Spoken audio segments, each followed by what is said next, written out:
Nam Mô A Di Đà Phật. Phật thuyết Đại Thừa Vô Lượng Thọ Trang Nghiêm Thanh Tịnh Bình Đẳng Giác Kinh, tập 184.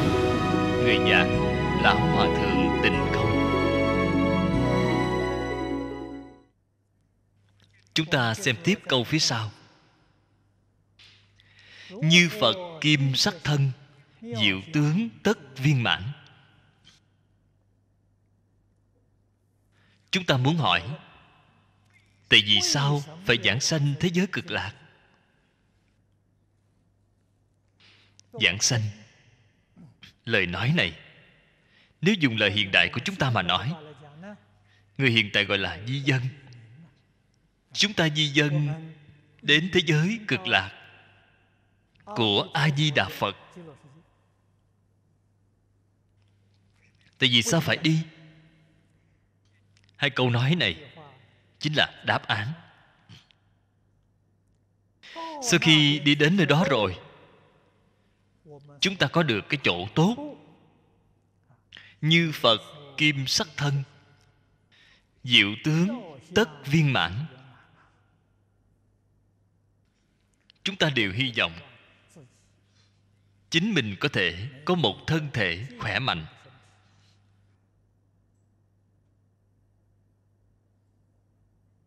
tướng mạo tốt đẹp đoan trang.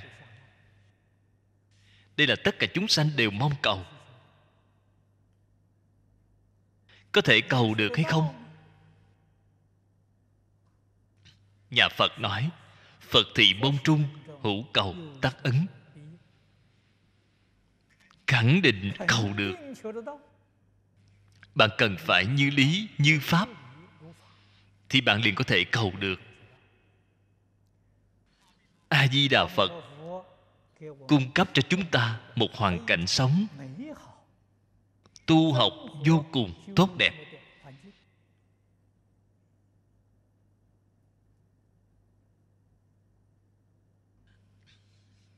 Cái này rất khó được. Chúng ta tu học, hoàn cảnh ảnh hưởng đối với chúng ta rất lớn. Cho nên vào thời xưa, bạn xem những tổ sư đại đức, không luận là tông nào hay phái nào, họ chọn lấy hoàn cảnh sinh hoạt, hoàn cảnh học tập đều là ở núi cao sông lớn, nơi phong cảnh tuyệt đẹp. Ở nơi đó xây dựng đạo tràng.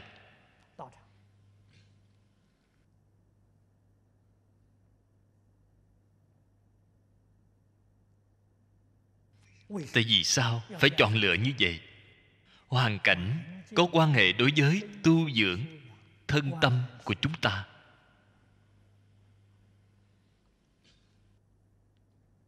Thế nhưng hiện đại, do bởi giao thông phát triển, thông tin nhanh chóng, Trung Quốc có rất nhiều đạo tràng nổi tiếng, cũng đều bị ô nhiễm.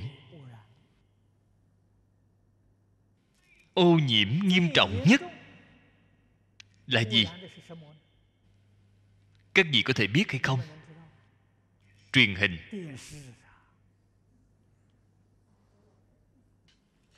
Ngày ngày xem truyền hình thì có thể được sao?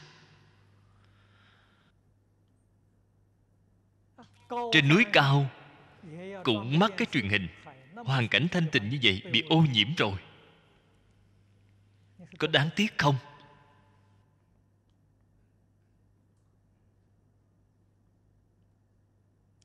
Truyền hình vô tuyến phát sóng là ô nhiễm. Internet quốc tế hiện tại là ô nhiễm nghiêm trọng nhất. Thật đáng sợ. Chúng ta phải chọn lấy một đạo tràng nên tránh những ô nhiễm này. Chân thật có một hoàn cảnh tu học thanh tịnh, ta cũng rất lưu ý. Nhiều năm đến nay, mỗi lần đến một nơi, tôi đều đi tham quan, tỉ mỉ quan sát, có thể tìm được một nơi tốt hay không.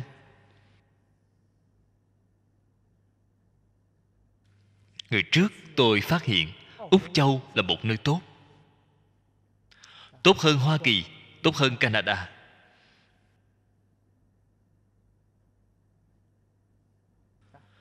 Tuần trước chúng tôi đến Cổ Tấn tham gia một pháp hội. Tôi ở biên giới của Cổ Tấn, Sơn Trang, của Đan Tư Lý, Lý Kim Hữu. Tôi ở nơi đó hết 6 ngày. Hoàn cảnh ở nơi đó thanh tịnh, là một nơi chốn đạo tràng, tu học, học tập, sinh hoạt rất tốt.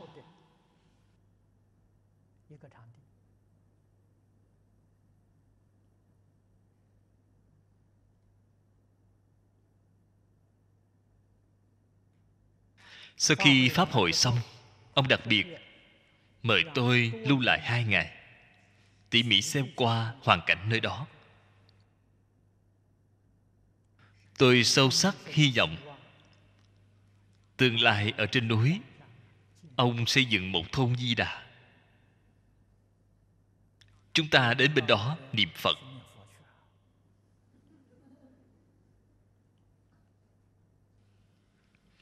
Ngọn núi này của ông diện tích rất lớn, có 5.000 mẫu Anh, 5.000 hectare.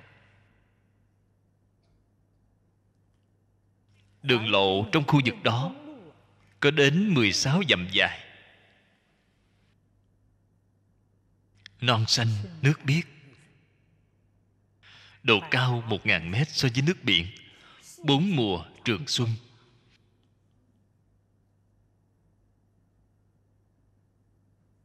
Cho nên ông ấy nói, ông ấy cung cấp 3 cái đệ nhất, thế giới đệ nhất. Cái thứ nhất là không khí đệ nhất thế giới. Ở nơi đó xem thấy trời xanh mây trắng, màu trời xanh biếc, thấy rồi thật thoải mái. Khu rừng nguyên sinh. Cung cấp cái thứ hai, nước trong xanh đệ nhất. Nước từ trong khe suối chảy ra, nước trong hồ đều có thể múc để uống, không có ô nhiễm. Cái thứ ba, cung cấp ăn uống tinh khiết nhất. Người ở trên núi, hiện tại ông có hơn 300 người công nhân, thấy đều là ăn trường chay. Công nhân từ đâu mà có vậy? Đều là từ 10 mấy thôn trang lân cận. Bởi vì những người này ở trên núi đều là đi săn, vừa vào đi săn để kiếm sống. Ông triệu tập họ vào trong sơn trang, cho họ việc làm, đãi ngộ tốt với họ, khuyên họ không nên đi săn. Thảy đều là ăn chay. Ban đầu rất không quen, ăn được nửa năm, mọi người đều rất hoan hỉ. Thế nào vậy? Màu da rất tốt, nếp nhăn trên mặt không còn, cho nên mỗi đều bằng lòng ăn chay.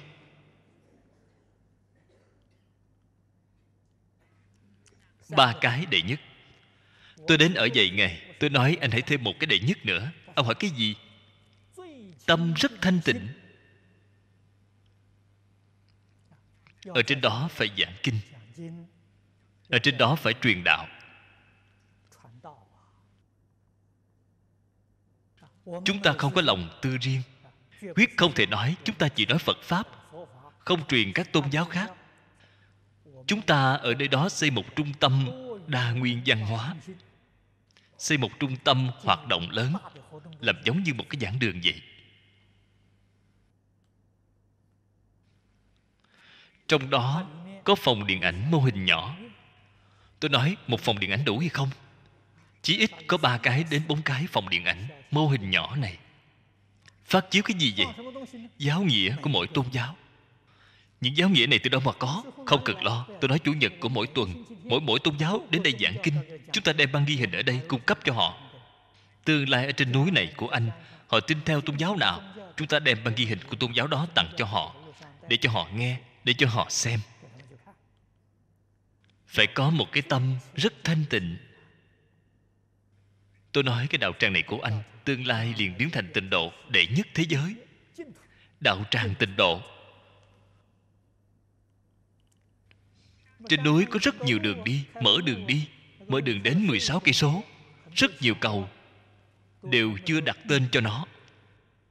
Muốn tôi đặt tên cho nó. Tôi nghĩ đến năm rồi, chúng ta kỳ nguyện năm Thiên Hỷ. Khi kỳ nguyện hòa bình, chúng ta hội tập 26 loại chữ hòa bình với ngôn ngữ khác nhau, thảy đều đưa cho ông ấy. 26 chữ này anh đem đặt cho tên cầu và tên đường, thấy đều là hòa bình. Trên núi này của anh là hòa bình, sẽ không có đấu tranh. Núi đại khái còn có cái tên, tôi cũng tặng một cái tên cho nó là Thanh Lương Sơn.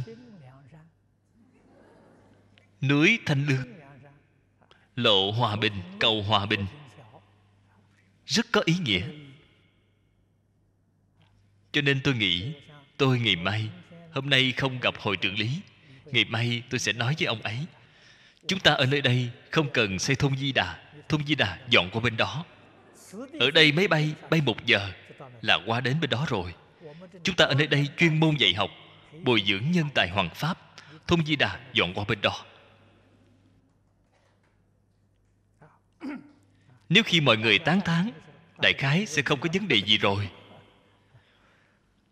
Cho nên hoàn cảnh có ảnh hưởng rất lớn đối với sinh hoạt của chúng ta. Ở trên núi đó đích thực sẽ làm cho người trường thọ, sẽ trường sanh. Bởi vì bạn không có phiền não, không có lo buồn. Bạn tiếp xúc được là núi xanh, mây trắng, không xem thấy chút nào ô nhiễm. Cho nên nhất định phải chọn lấy hoàn cảnh tốt để sinh hoạt, học tập.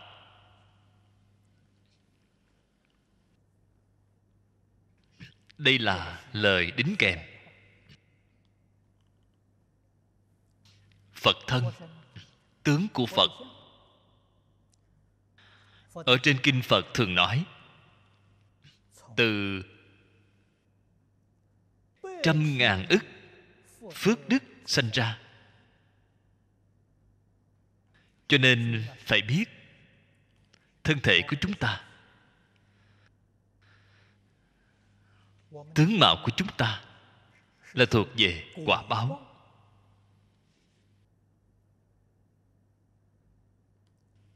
Trồng nhân thiện nhất định được quả thiện.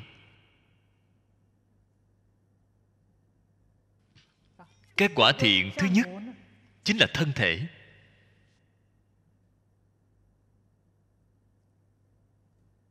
Chư Phật Bồ Tát thể chất tướng hảo của các ngài là vô lượng kiếp đến nay, đời đời kiếp kiếp tu được quả báo thiện nghiệp phước đức. Nếu chúng ta muốn cải thiện thể chất của chúng ta, cải thiện tướng mạo của chúng ta, tuyệt đối không phải các nhà khoa học ngày nay đã nói, đem nhân cơ bản của loài người đã phát hiện ra rồi liền có thể cải biến. Làm gì có cái đạo lý này.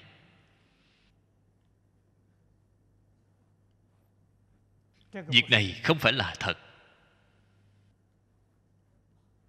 Không tin tưởng thì thử xem, tương lai khoa học gia có phải đem tướng mạo của mỗi một người để biến thành giống như nhau?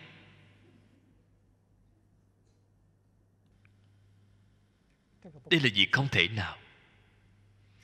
Thọ mạng dài ngắn, tế ngộ của một đời, giàu sang bần tiện, thấy đều là do nghiệp báo. Trong kinh Phật dạy bảo chúng ta cải thiện hoàn cảnh đời sống của chúng ta. Trước tiên về chúng ta cải đổi cái tâm, đoạn ác tu thiện. Trong Thập Thiện Nghiệp Đạo Kinh, Phật khai thị rất là quan trọng, là dạy bảo chúng ta ngày đêm thường niệm thiện pháp, tâm của bạn liền thiện. Ngày đêm không thể gián đoạn. Bạn buổi tối đi ngủ còn nằm thấy ác mộng, tâm của bạn không thiện. Tâm của bạn nếu lương thiện, làm gì có ác mộng?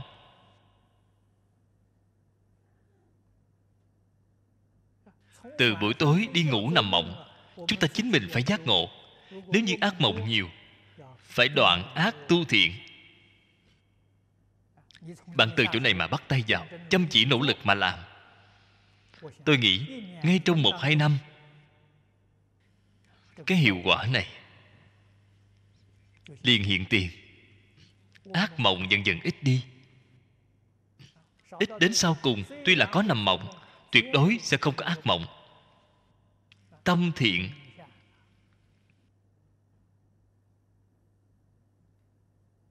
Nếu như không thể đoạn ác tu thiện, ác mộng của bạn chắc chắn không thể đoạn được.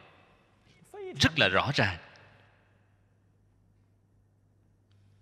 Việc thứ hai, Phật dạy chúng ta tư duy thiện pháp. Đây là nói rõ bạn khởi tâm động niệm, bạn phải nên nghĩ thiện, không nên nghĩ ác.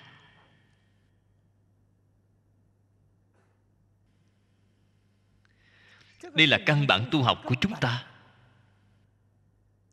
Xem tất cả thiện của người, không nên xem tất cả ác của người. Xem tất cả ác của người làm hỏng mất đi tâm thiện của mình. Bạn nói xem cái tổn hại này của bạn bao lớn. Tâm người vốn dĩ là lương thiện. Khổng Lão Phu Tử nói rất hay: nhân chi sơ tánh bổn thiện, tánh tương cận, tập tương diễn. Nhà Phật gọi là chân như bổn tánh. Thuần thiện vô ác là bổn tánh của chúng ta. Chân tâm của chúng ta thuần thiện vô ác. Ác từ đâu mà có? Ác đều là xem thấy bất thiện của người khác, đem bất thiện của người khác thấy đều hội tập lại, đừng vào trong tâm của chính mình. Tâm của chính mình liền biến thành bất thiện. Do vậy mà ra. Tại vì sao bạn không lật ngược lại, chuyên môn hội tập cái thiện của người khác, bất thiện của người khác ta quyết định không nên. Tâm của ta chẳng phải liền biến thành thuần thiện rồi sao?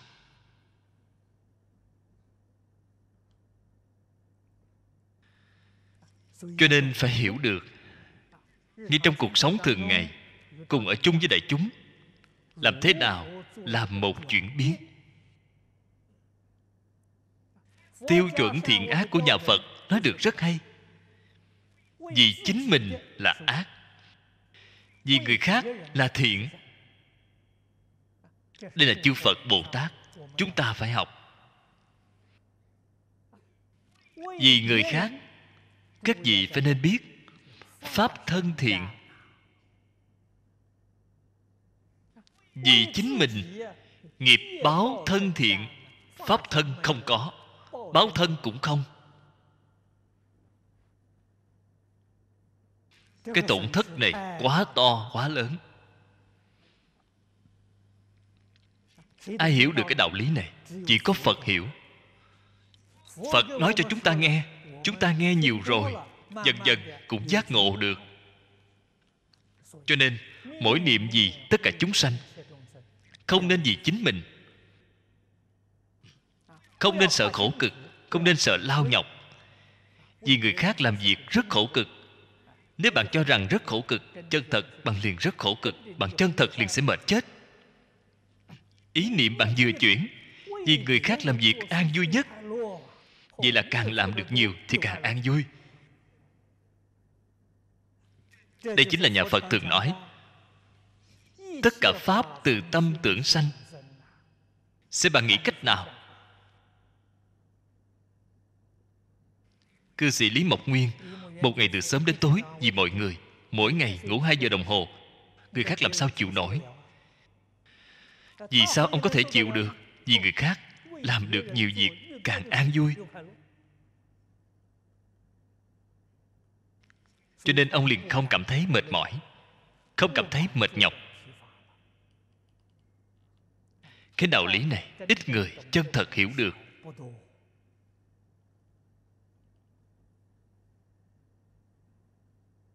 Họ không hiểu, cũng khó trách họ.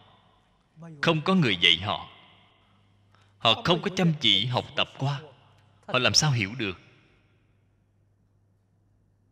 Ngày nay chúng ta hiểu được chút ít là nhờ xem nhiều, nghe nhiều kinh Phật rồi, nên mới hiểu được đôi chút. Hoàn cảnh đời sống của chúng ta thay đổi.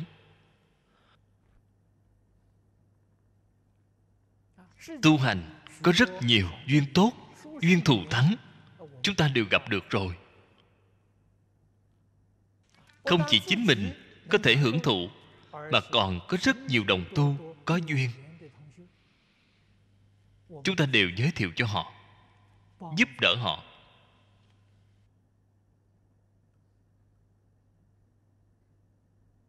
Cổ Tấn, cái sơn trang này tương lai nếu xây thôn Di Đà, chúng ta mọi người đều có phước. Bởi vì điều kiện của nó, tôi nghĩ rất dễ dàng làm được. Thoái hữu dưỡng lão, đến niệm Phật, đến học giáo. Tuổi tác 50 tuổi trở lên, tiền cần đến không nhiều, chỉ cần 150.000 tiền Malaysia thì có thể lấy được quyền cư trú vĩnh viễn. 150.000 tiền Malaysia, tiền của Singapore là 75.000. Cho nên cái điều kiện này rất thấp. Rất nhiều người đều rất dễ dàng lấy được. Nước ngoài di dân đến Singapore có không dễ dàng. Ở nơi đây xây thôn Di Đà, các vị muốn đến nơi đây, cục di dân của Singapore không cho bạn cư trú. Bạn đến chỉ có 1 tháng, chỉ có nửa tháng, bạn không thể thường trụ ở nơi đây. Úc Châu cũng rất là khó khăn. Chính phủ Úc Châu định ra đại khái phải mở tài khoản ở ngân hàng Úc Châu 700.000.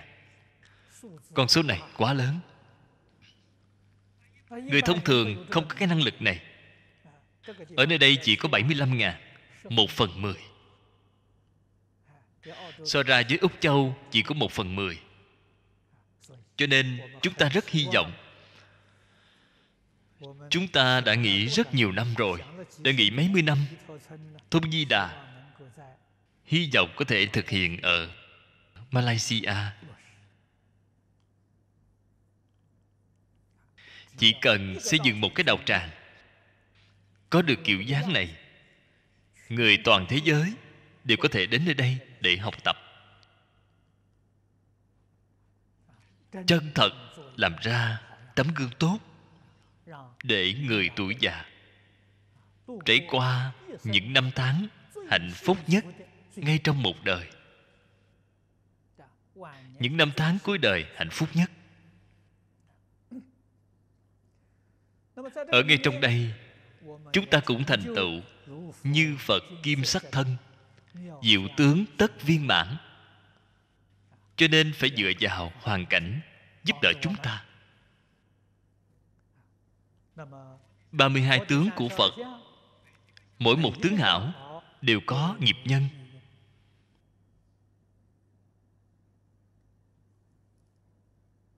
Chúng ta phải rất chăm chỉ, nỗ lực để học tập.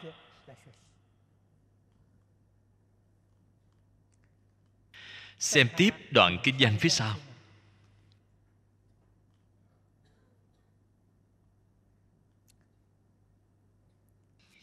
Diệt dĩ đại bi tâm, lợi ích chư quần phẩm, lìa dục thâm chánh niệm, tịnh huệ tu phạm hạnh.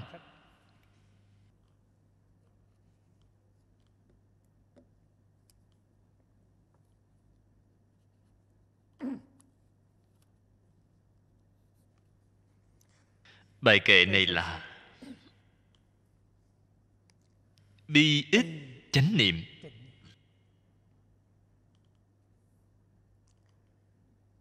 Hai câu phía trên này là nói thân đức. Như Phật kim sắc thân, diệu tướng tất viên mãn là nói thân. Hai câu này là nói tâm. Thân lý luận tốt đẹp như vậy, từ đó mà có tâm tốt. Cho nên chúng ta nhất định phải tu học. Chúng ta phải từ bi giống như Phật. Biểu hiện của tâm từ bi nhất định là lợi ích tất cả chúng sanh. Chân thật có thể làm đến xả mình vì người. Kinh văn diệt dĩ hai chữ này phải chú ý.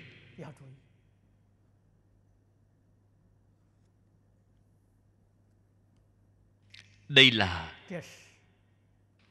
A Di Đà Phật đối với kỳ vọng của người di dân đến thế giới cực lạc, cũng giống y như Ngài, đầy đủ tâm đại bi viên mãn, đều có thể giống như Phật, xem tất cả chúng sanh cũng giống y như chính mình vậy. Cho nên có câu là đồng thể đại bi, vô duyên đại từ. Vô duyên dùng là hiện tại để nói vô điều kiện. Chúng ta vì tất cả chúng sanh phục vụ là vô điều kiện. Đối đãi với người khác cũng giống như đối đãi với chính mình. Phật ở trên Kinh Hoa Nghiêm cũng là nói như vậy. Do vì chúng sanh mà sanh khởi đại bi. Chúng ta gọi là tâm đồng cảm, tâm thương xót. Nhà Phật gọi là từ mẫn, từ bi lân mẫn. Đặc biệt là xem thấy chúng sanh khổ nạn. Chúng sanh khổ nạn lớn nhất là gì? Không phải không có tiền tài. Không có tiền tài không xem là khổ nạn. Không có trí tuệ là khổ nạn chân thật. Bạn xem trên thế giới ngày nay, người đầy đủ phú quý rất nhiều. Người đầy đủ trí tuệ không nhiều. Phú quý mà không có trí tuệ, luôn luôn tạo nghiệp. Phú quý của họ sau khi hưởng xong thì phải làm sao? Phước báo hưởng hết rồi,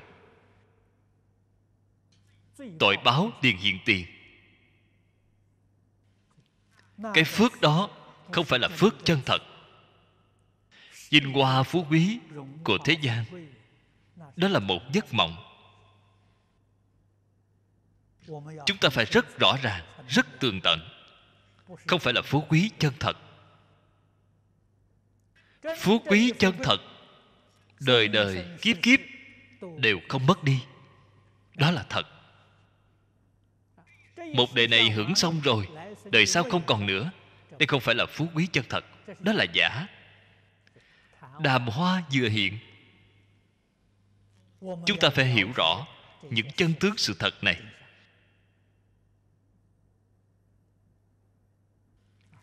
Thế nên trong mắt của Phật, thấy những chúng sanh của sáu cõi,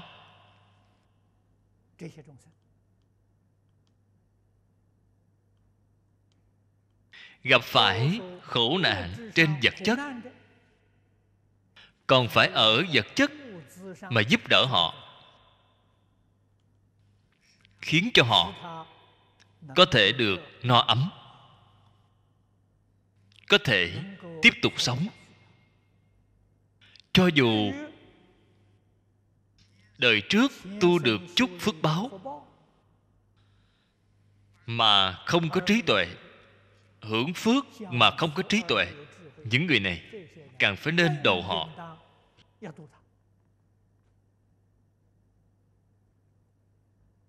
Cho nên giáo học của Phật đối với chúng sanh bần cùng khổ nạn, dạy bảo họ đoạn ác tu thiện, bồi phước.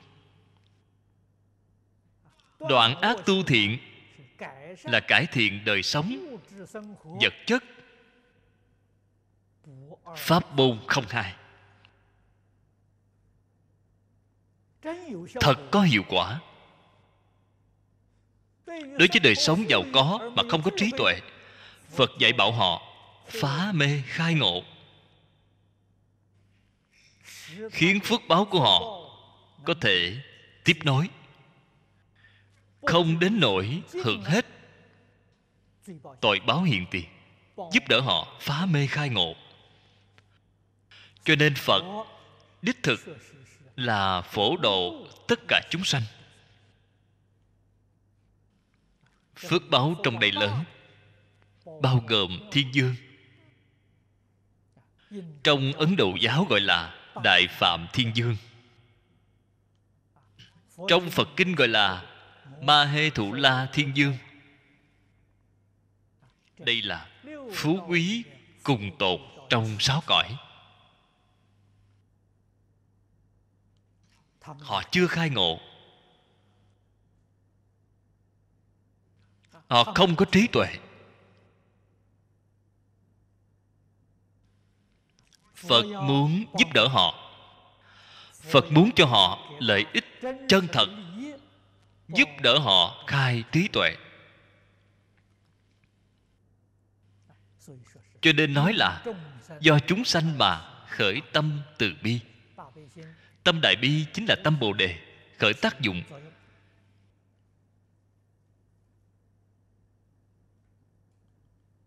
Nhân tâm Bồ Đề, vậy mới có thể thành chánh đẳng, chánh giác.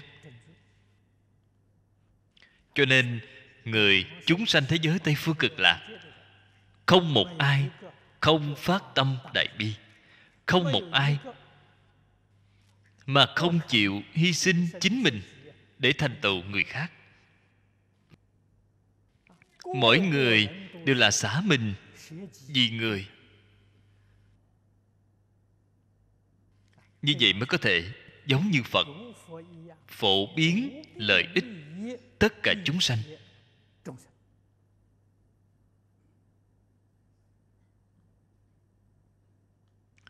Hay câu phía sau: ly dục thâm chánh niệm, tịnh huệ tu phạm hạnh. Dục là tham dục.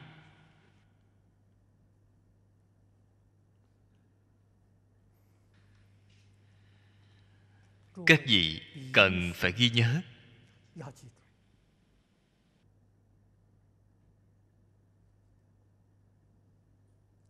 Con người sở dĩ trải qua ngày tháng khổ như vậy, khổ hiện tại không xem là khổ, khổ ở tương lai mới thật là khổ. Đời sau đến nơi nào vậy? Súc sanh, ngạ quỷ, địa ngục. Đây là thật khổ. Chúng ta ngay đời này nhận chịu không đáng vào đâu. Đời sống có khốn khó hơn cũng không xem là khổ.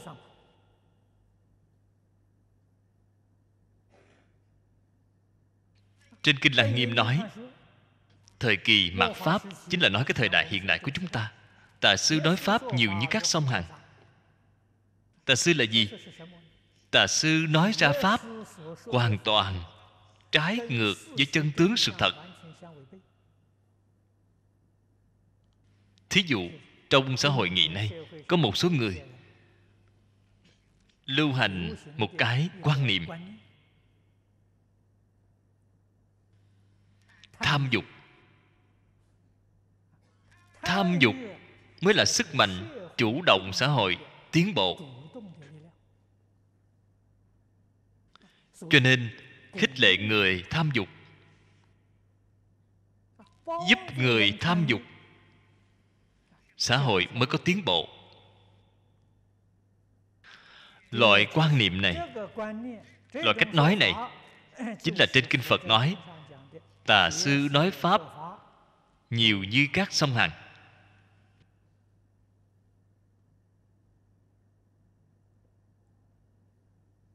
Đây là sai lầm.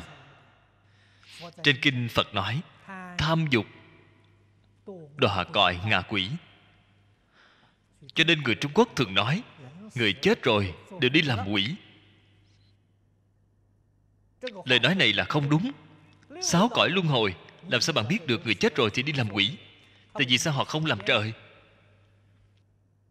Thế nhưng tỉ mỉ mà xét nghĩ, lời nói cũng không phải không có đạo lý. Vì sao vậy? Tâm tham nhiều. Tâm tham nhiều thì đọa ngạ quỷ. Thế gian này mấy người không có tâm tham. Tham danh, tham tài, tham sắc,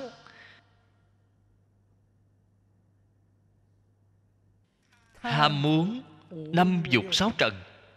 Thậm chí học Phật rồi thì tham Phật. Bạn thấy có đáng lo hay không? Tham thích Phật Pháp. Các vị phải nên biết, không phải dạy bạn đổi đối tượng tham. Tham Phật cũng là tham, cũng phải là đi làm ngạ quỷ. Phật không cho phép tham. Ở trên kinh Phật nói được rất hay: pháp còn nên xả, huống hồ phi pháp. Lời nói này chính là nói với chúng ta Phật Pháp cũng không được phép tham. Các vị Pháp Sư trẻ tuổi ở nơi đây học giảng kinh, nghĩ tôi học được càng nhiều càng tốt là tham.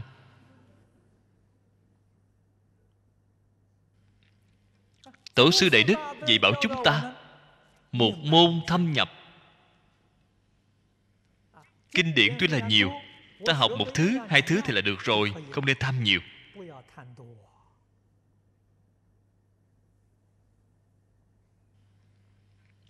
Cũng giống như Kinh Hoa Nghiêm sau cùng, Thiện Tài Đồng Tử 53 tham. Các vị xem thấy 53 vị thiện trí thức. Bạn xem người ta thật là khiêm tốn. Vô lượng pháp môn. Họ nói tôi chỉ biết một pháp môn này, tôi tu học cái pháp môn này, các pháp môn khác tôi không biết. Bạn đi thỉnh giáo với những người đó,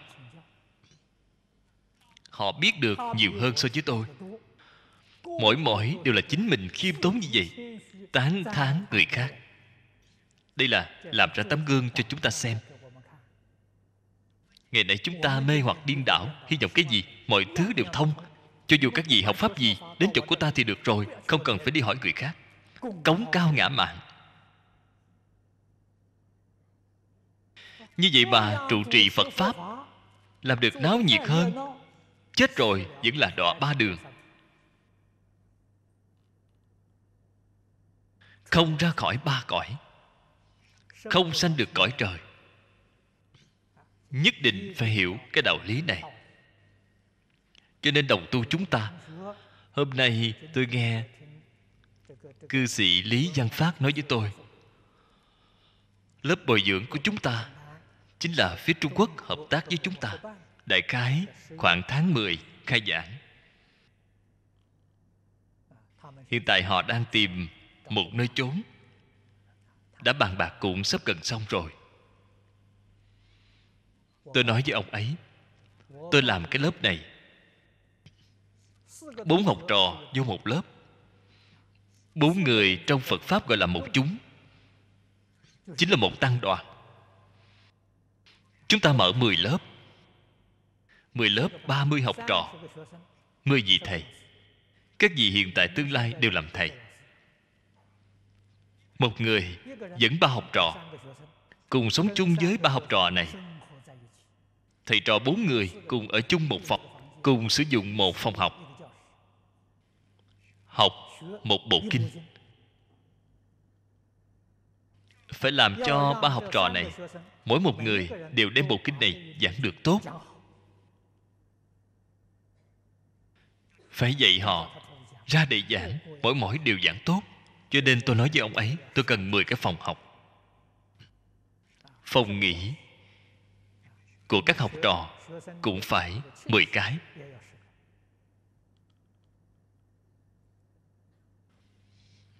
Chúng ta như vậy mới có thể làm được thành công. Ngoài ra có một giảng đường lớn. Giảng đường lớn là khóa một chung. Khi cùng nhau lên lớp, chúng ta 40 người cùng tụ hội lại. Khi học thường ngày thì mỗi nhóm có phòng học riêng. Số người nhiều thì phòng học phải nhiều. Đây là phương pháp giáo học của chúng ta. Đây là chỗ khác nhau với Phật học viện thông thường. Một môn thâm nhập, trường kỳ huân tu.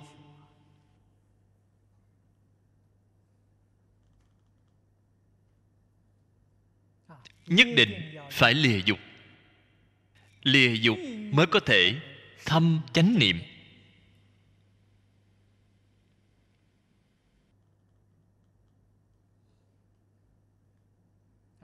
Tịnh huệ tu phạm hạnh. Phạm là ý nghĩa của thanh tịnh.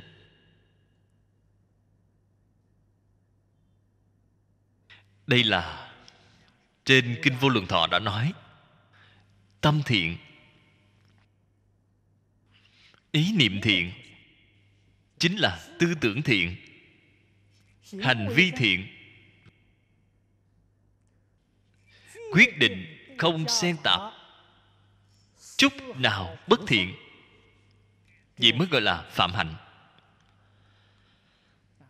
Tâm của bạn thiện, tư tưởng thiện, hành vi thiện, trong đó vẫn còn xen tạp bất thiện, cái này có thể nói thiện hạnh, không phải phạm hạnh. Thiện hạnh thế gian cùng phạm hạnh khác biệt chính ngay chỗ này.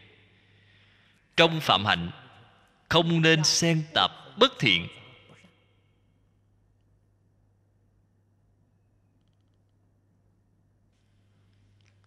Cho nên phạm là thanh tịnh. Chúng ta nhất định phải hiểu chánh niệm là gì. Chánh là đối với tà mà nói, lìa tất cả tà niệm. Cái niệm này gọi là chánh niệm.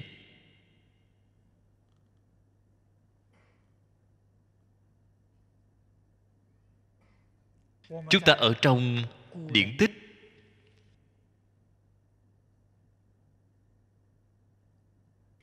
của người xưa cũng thấy qua.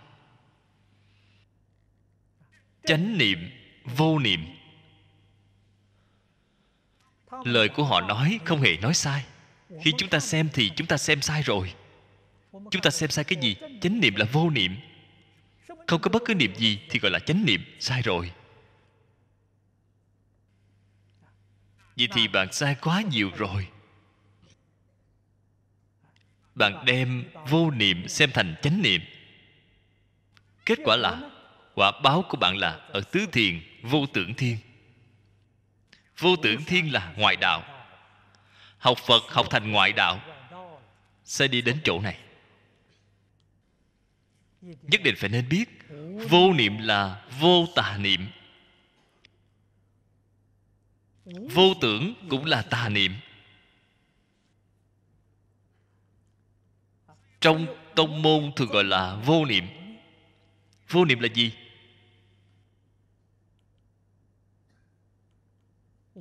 Không có niệm. Bạn có niệm, không rồi. Vô niệm cũng không. Có niệm, vô niệm đều không. Đó gọi là chánh niệm. Đó mới chân thật là vô niệm. Cái giải thích đó thì không sai. Có niệm, vô niệm thấy đều không có. Đây mới gọi là chánh niệm hiện tiền. Cho nên đích thực là sai một ly đi ngàn dặm.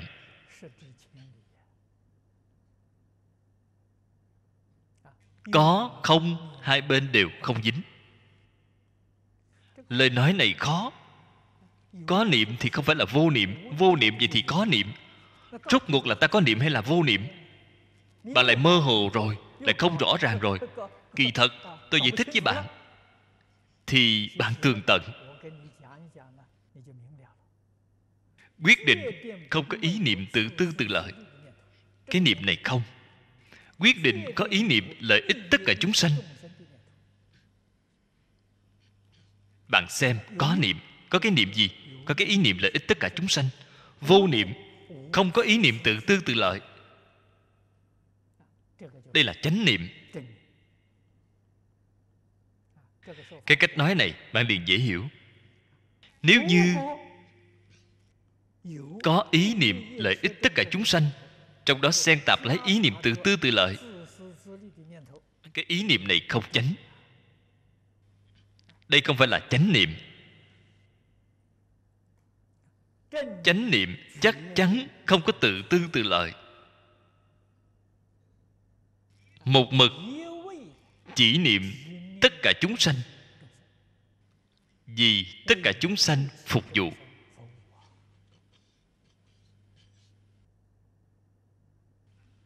Mọi người chưa khế nhập cảnh giới này, vào cái cảnh giới này là chân lạc.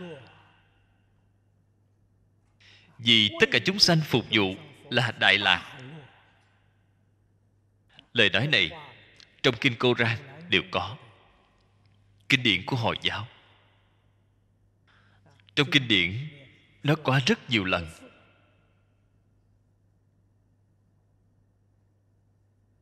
Trong đó có câu là thí giả tỷ tiếp thọ thí giả cánh hữu phước.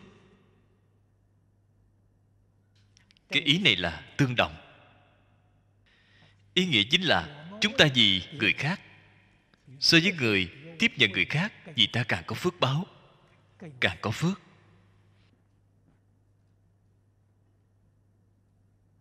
Cho nên đích thực là vui ở ngay trong đây.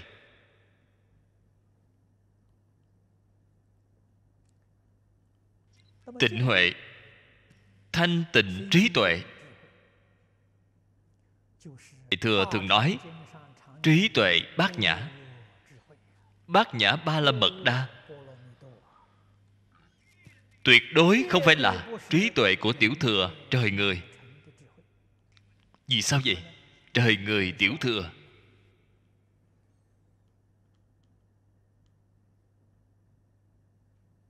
Vọng tưởng, phân biệt, chấp trước chưa đoạn sạch.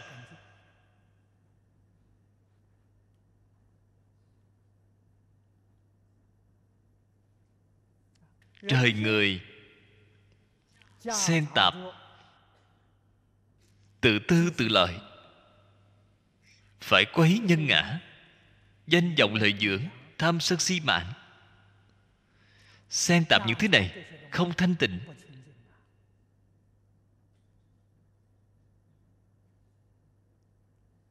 Nhị thừa Quyền Giáo Bồ Tát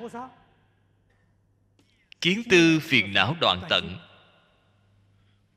cũng chính là họ không xen tạp phiền não chướng. Họ xen tạp sở tri chướng. Cho nên họ vẫn là không thanh tịnh. Thế nhưng so với chúng ta mà nói, họ thanh tịnh hơn chúng ta nhiều rồi. Họ so với bên trên thì không bằng. Pháp thân đại sĩ, sở tri chướng đoạn tận rồi. Phiền não sở tri chướng, hai thứ này đều không xen tạp. Đây mới gọi là tịnh huệ.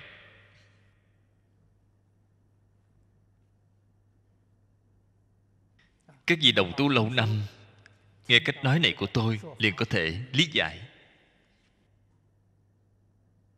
Ngày nay chúng ta muốn học hai loại đồng thời đều phải nhạt. Không nên cho rằng chúng ta vẫn là đoạn phiền não chướng trước, tiếp theo phá sở tri chướng, vậy thì bạn khờ rồi.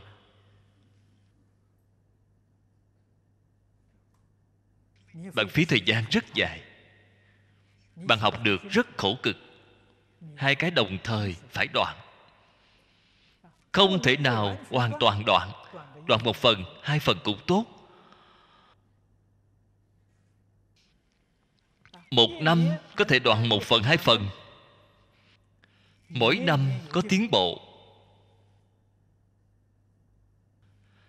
Đây chính là cảnh giới rất tốt. Không thể nào có thoái bước. Phải gìn giữ tinh tấn không thoái. Một biện pháp duy nhất là đọc kinh. Thân cận thiện hữu, viễn ly mê hoặc.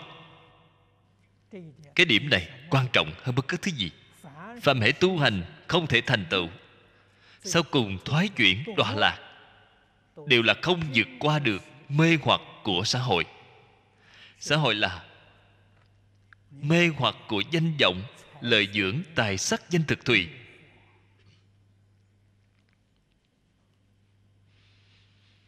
Cho nên nhà Phật gọi là hộ pháp. Ai hộ pháp? Chính mình phải hộ pháp của chính mình. Thiện hộ chính là bạn chính mình hiểu được. Ta không vượt nổi mê hoặc, ta nên né tránh. Bạn mới có thể bảo toàn. Không cưỡng lại được mê hoặc, lại không chịu né tránh, vậy thì bạn chắc chắn đọa lạc.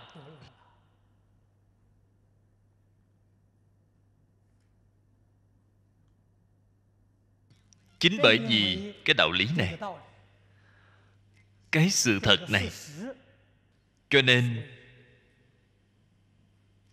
vài triều nhà Đường, Bách Trượng cùng Mã Tổ, hai vị đại đức này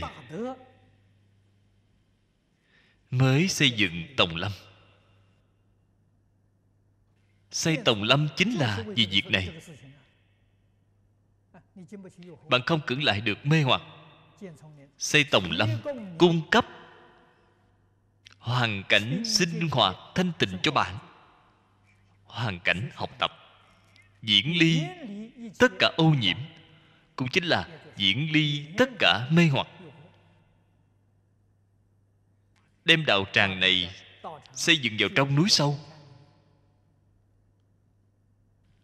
bạn muốn đi vào đều rất là khó khăn.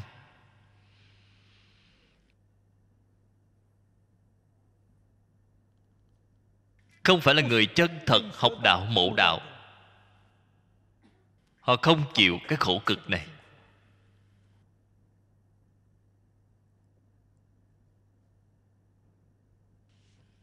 Mã Tổ xây Tòng Lâm, Bách Trượng lập Thanh Quy.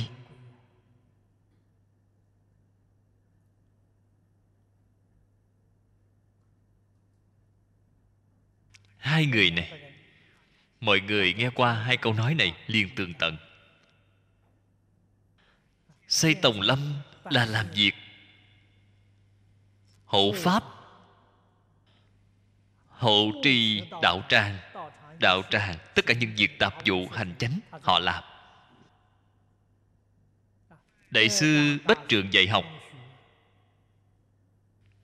cũng giống như một cái trường học.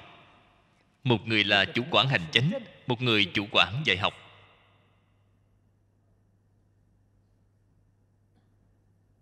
Quản lý hành chánh hộ pháp, dạy học hoằng pháp, hoàng hộ một thể.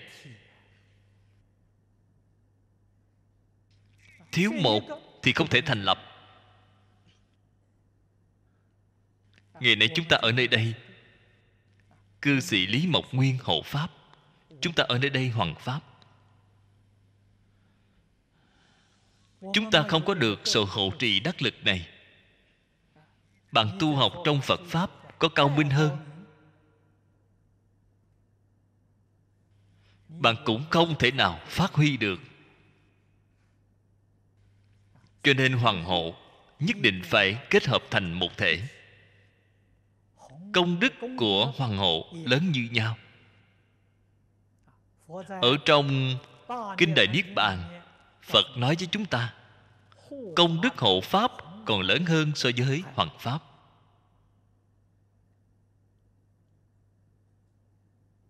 Đây là Thế Tôn nói.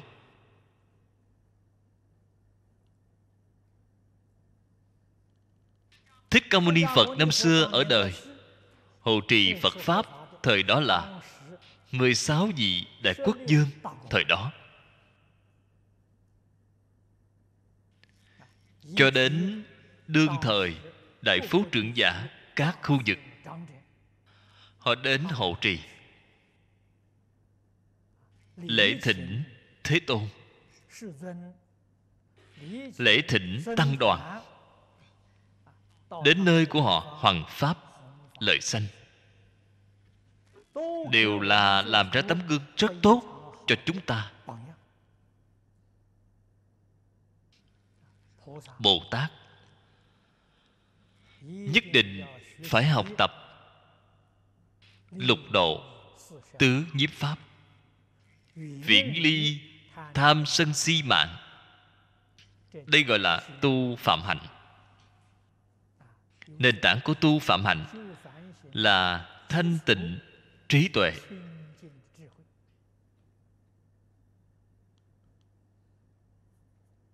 Tứ nhiếp lục độ mới có thể viễn ly tất cả ô nhiễm. Tốt rồi, hôm nay thời gian đã hết, chúng ta chỉ học đến đây thôi. A Di Đà Phật. Cẩn dịch Vọng Tây Cư Sĩ. Địa chỉ email vongtaicư sĩ@gmail.com. Người đọc Hạnh Quang. Phát tâm cúng dường do gia đình Phật tử Thiện Chân thành kính cúng dường. Nguyện cả thảy chúng sinh đều tín niệm Di Đà, đồng cầu sanh về nước Cực Lạc. Nguyện đem công đức này trang nghiêm cõi nước Phật, trên đền 4 ân nặng, dưới cứu khổ 3 đường. Nếu có ai thấy nghe, đều phát tâm Bồ Đề, hết một báo thân này, đồng sanh về nước Cực Lạc. Nam Mô A Di Đà Phật.